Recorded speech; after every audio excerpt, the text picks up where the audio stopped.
Hey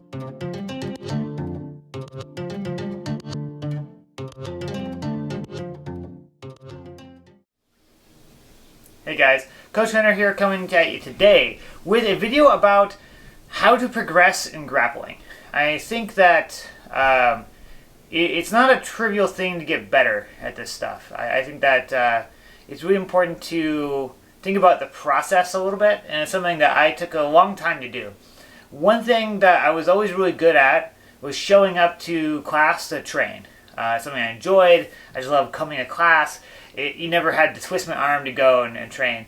And that's great. And at first, I think the first year, maybe even 2 years, depending on you and how often you train, that is exactly what you need to do.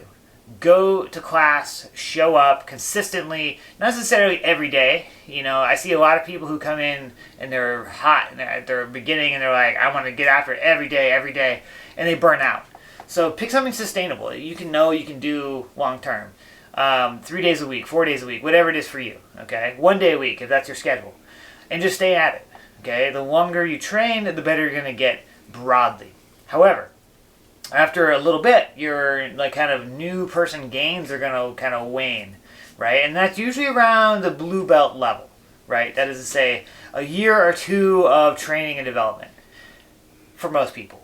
And what that means is that it's not that you're not going to get better. And if you just kept coming to class, will you get better? Yes. Especially if you have a really good coach who's going to help guide you. But no matter how good your coach is, it doesn't matter if they're the best trainer in the world, they cannot make you progress faster than you are willing to work at it. And what I mean is that you have to at some point take ownership of your own training.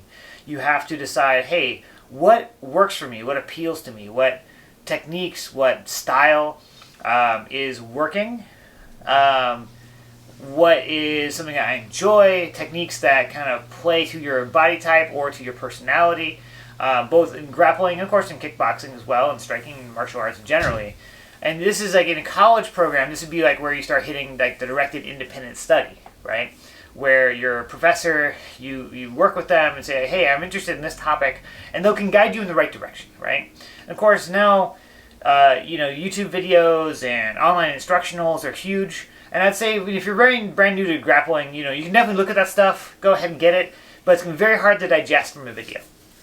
Once you've been training for a year or two, you can start to look at stuff online and say, hey, this is cool, I want to try this. You can drill it after class, or with a training partner you have on the side, totally fine. I think that will help. But this is where you really have to start taking ownership of your own training. And from there, that's when you start developing a distinct style, right? You have a game now. You're like, hey, I'm like really into Kimuras and I'm really into leg locks. That's something that's working for me. I'm hitting it when I'm rolling. When you get back to rolling a lot. But, just be really paying attention for those things. Like, hey, this is feeling natural. I'm catching a lot of this.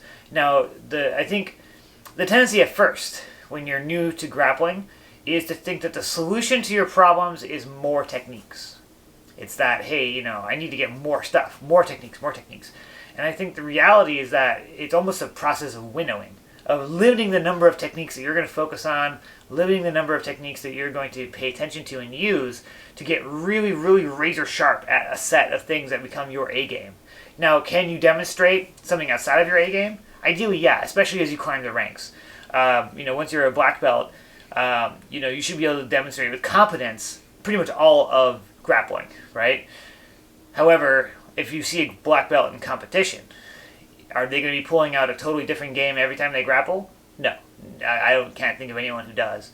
Instead, they're going to have a set of things that they are super sharp at. That is their game. That is where they are the most deadly, right?